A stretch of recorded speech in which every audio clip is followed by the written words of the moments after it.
Hey, it's a Humble Collector here. And today's video, we got another unboxing. I got some World War I stuff, some World War II stuff. And without further ado, let us get started. The first item here is actually kind of a weird one. So, if you're on Reddit at all, I highly recommend that you subscribe to the Militaria collecting subreddit, because there's some really great stuff that gets posted on there. And one guy posted one of these. I'd never heard of them before, and I went to eBay, and there were actually quite a few of them for sale, and I had to have one. And you guys might feel the same way after you see it. It looks like there's a letter from the seller there, so let me just remove that.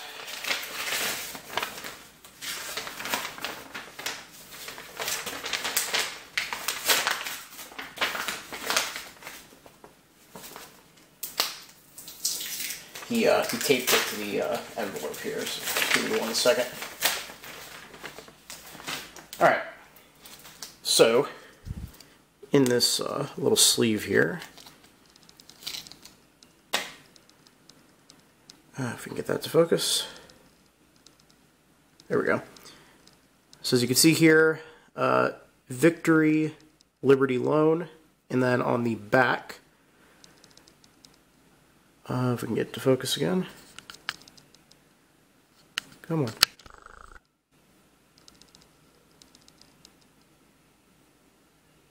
Right. Awarded by the U.S. Treasury Department for patriotic services in behalf of the Liberty Loans, made from a captured German cannon. This is a little token. I'm not really sure when or why this was handed out, but apparently it's part of like the Liberty Loan program. And I guess out of a captured German artillery piece, they melted it down and made these tokens out of them. But yeah, so like I said, I don't know if you had to buy a certain amount of, you know, bonds for the war effort, or if you had to maybe work for them. I'm not really sure. But somebody posted like one of these, like I said, on the Militaria subreddit, and I just thought it was really neat. There's actually quite a few of them on sale on eBay from anywhere from like $6 to $20, depending on condition. And yeah, it's just kind of a neat little piece. I don't know if these ever came with a ribbon or not. There was only one on eBay that had a ribbon, and it didn't look like it was what was on there originally. But what I think I'm going to do with this, I have some herringbone twill thread, which is, or not thread, but like a herringbone twill material, which is what they used on dog tags. So I'll probably use that and string that up on there. But I thought it was a pretty neat small piece. I'd never heard of them before. The next item here is another World War I item. And this one I did not expect to win, actually, which is always nice when you win something you don't expect to. Alright, let me just verify there's nothing in there, no notes from the seller.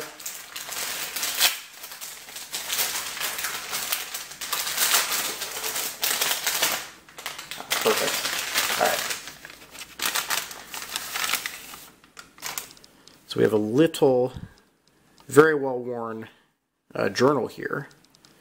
On the inside cover, Sergeant W. Borden Bards, can't really tell, D Company, 29th Battalion, and this was a Canadian serviceman's journal. Not really sure what all was in here. Got some physical training stuff, defensive notes,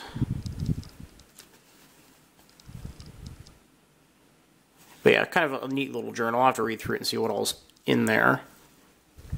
29th Vancouver Battalion, February 14th, 1918. So yeah, 29th Vancouver Battalion is the guy who originally owned this. But it's a pretty neat journal, and it was relatively inexpensive, so I thought it was worth picking up. The next package here is a pretty neat death card, because I've been buying quite a few of them lately, just because some really interesting ones have been coming up. Looks like there's some paperwork in there as well, so let me remove that.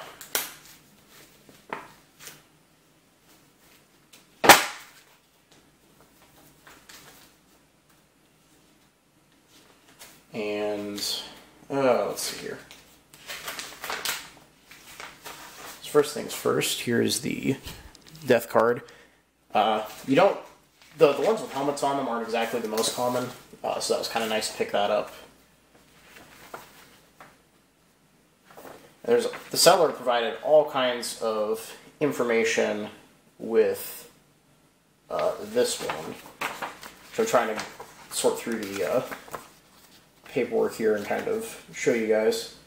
But apparently on Ancestry you can actually look up, I guess Ancestry has access to like the German military casualty archive, but the seller actually provided this, which I guess is the casualty sheet for Simon Mitterer here. And basically he was actually in the Croatian Infantry Regiment 369, which I thought was pretty interesting. So apparently I need to get an Ancestry account so I can actually look up the history of, you know, some of the guys whose cards I have. But yeah, Simon Mitterer here was killed on March 4th, 1943 at the age of 27. But yeah, pretty neat card, all things considered. Very interesting backing. I've never seen one like that before. But yeah, it was a pretty good price as well, and with the seller willing to include a copy of that, I thought it was well worth the price. And the last package here, let me zoom out, we have some nice battlefield relic material. You know me, I like my battlefield relics. I was the only one who bid on these ones, which I thought was odd. Because the seller who I bought it from is one who I bought a lot of my stuff from, and he's usually pretty well visited. So it's very unusual for one of his things to have nobody but, you know, one person bidding on it.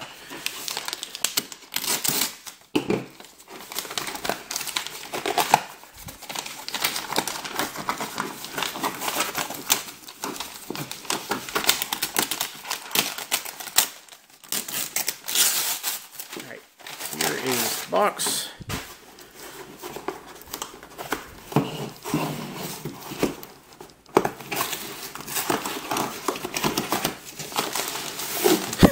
And another mailer, that's good.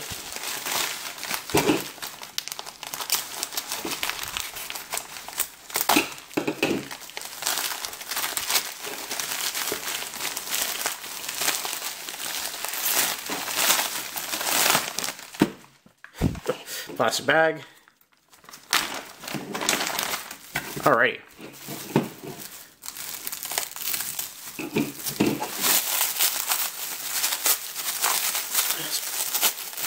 Blue plastic wrap. Always fun stuff. I feel like I've had other sellers use this too. I have no idea where they get it from. Yeah.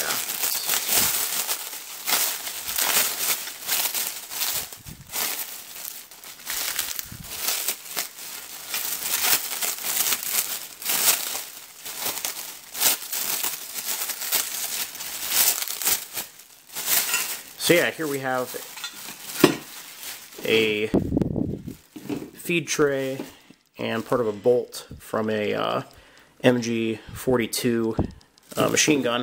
Unfortunately, no info on where these two pieces were dug up at. Looks like they've been cleaned actually pretty well. But yeah, you see MG42 bolts fairly often, well, not fairly often, but they're not uncommon. And I think the reason for that is when these guns would be either abandoned because their crews were getting ready to retreat, they couldn't carry them with them, or when they were surrendering, you know, they would take the bolt out and, you know, throw it away so the gun couldn't be used by anybody else. Feed tray is a bit more unusual. But yeah, so I imagine these pieces were probably thrown away before a gun was either abandoned or turned over to whoever was capturing them. And then, of course, dug up by somebody else and then sold online to me. So pretty neat pieces. It's unfortunate we don't have like a location with them, but unfortunately that happens quite a bit with relics.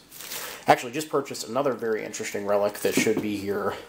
It's coming from overseas, so it's probably going to be a couple weeks. But yeah, I'm looking forward to that one as well. These are pretty neat pieces. It's definitely got like some damage on the end there. But yeah, whether that's battle damage or just being in the ground, I have no idea. But yeah. Overall, though, pretty neat pieces between the relic MG42 parts, the journal, the death card, and the World War I token. So yeah, I hope you all enjoyed the video. Please leave a comment down below. Love hearing from you guys. Thank you all for watching. Happy collecting. And I'll see you all again very soon.